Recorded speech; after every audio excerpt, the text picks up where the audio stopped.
Now, jumping forward to the Olympics, I've watched a lot of Michael Phelps's races, and he has been beaten at times, but he's never been dominated.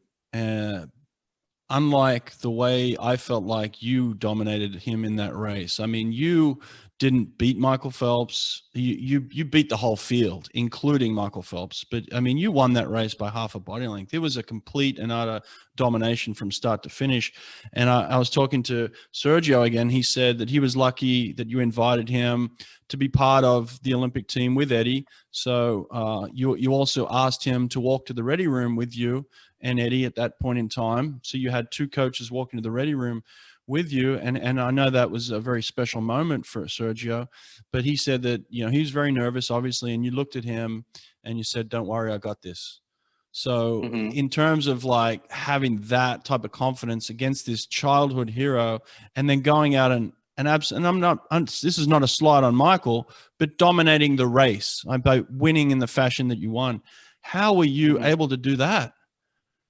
Yeah, I think before that, we need to go back 2 months to June. It was another meet in Austin. Michael came to that meet, and to this day, I still remember how dead tired I was. It was one of those where, Brett, you almost felt sick in the warm up, and your body was cold or shivering. It was almost like you were gonna fall ill. But in this instance, I was just beat up from practice, and I knew Jack was next to me. Michael was on the other side, and I touched the wall. And before I looked at the time, because Michael was coming, I still remember, I said, if I'm able to win now in this shape, when I rest, no one's going to touch me. Like, it's just not going to happen.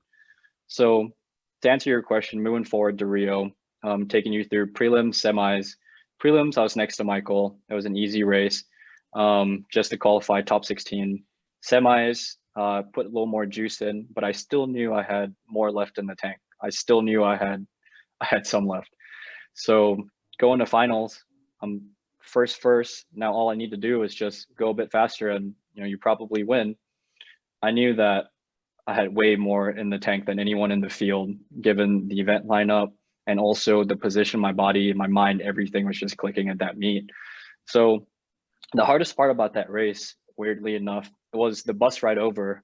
It's kind of like this isn't a movie, this is real life, but it was one of those where you stare out. It was late at night, I think like 9 o'clock, finals were at 11, and you kind of just see 10 years flash before you in that 20-minute bus ride. Your Mm. heart rate's pumping, you're starting to get sweaty, you're starting to get nervous, and you're thinking like, all right, I know I just need to control my emotions, I need to control my nerves right now, and if I can do that, this is where I win the race, right here in this bus.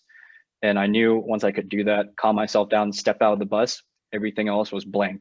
Went through the motions, got ready, and the rest is history. Wow, that's incredible. And I appreciate you sharing that story there, because there are moments, I believe, where you do have to take control of your emotions. And it's nice that you recognize Hmm. that on the bus. Um, it's one thing to think that you can beat Michael. It's one thing to know that you're conditioned to beat Michael, but it's certainly another thing to actually go and do it. Was there any doubt behind the blocks, or, where is your focus when you're actually standing behind the blocks in that Olympic final? Where is your focus at that point in time? Right on the other touchpad, down the pool in my lane. I don't look anywhere else. Sometimes in the stands, I try to look for mom and dad. Usually I try to ask them where they're sitting so that I can just look at them once, and then the rest I'm just, it's business, it's game time. So on a normal day, without looking in the stands, I just look straight at my block, just focus on breathing, look straight down the lane. Just, that lane is yours.